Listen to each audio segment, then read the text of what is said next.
জুলাই সনদ অনুযায়ী বর্তমান অন্তর্বর্তী সরকারের তত্ত্বাবধায়ক সরকার হবার সুযোগ নেই। এ বিষয়ে কেউ বলে থাকলে তাদের কোনো দুরভিসন্ধি থাকতে পারে বলে মন্তব্য করেছেন জাতীয় নাগরিক পার্টি এনসিপির আহ্বায়ক নাহিদ ইসলাম। সন্ধ্যায় রাষ্ট্রীয় অতিথি ভবন যমুনায় প্রধান উপদেষ্টা ডক্টর মোহাম্মদ ইউনূসের সাথে বৈঠক শেষে একথা বলেন তিনি। বলেন, জুলাই সনদের কাগুজে মূল্যে বিশ্বাসী নয় এনসিপি। জানান, সনদ বাস্তবায়ন কিভাবে হবে সেটা নির্ধারণের পরই তাতে স্বাক্ষর করবে এনসিপি।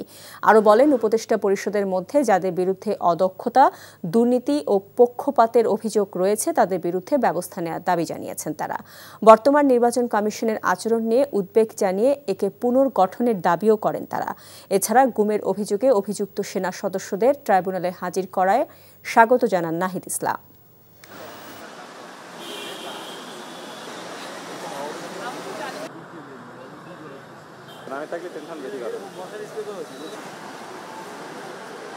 জুলাই সনদের শুধু কাগজে মূল্যে আমরা বিশ্বাসী নই, ফলে জুলাই সনদ বাস্তবায়নটা কিভাবে হবে সেইটার সম্পর্কে নিশ্চয়তা পাওয়ার পরে আমরা স্বাক্ষর করব।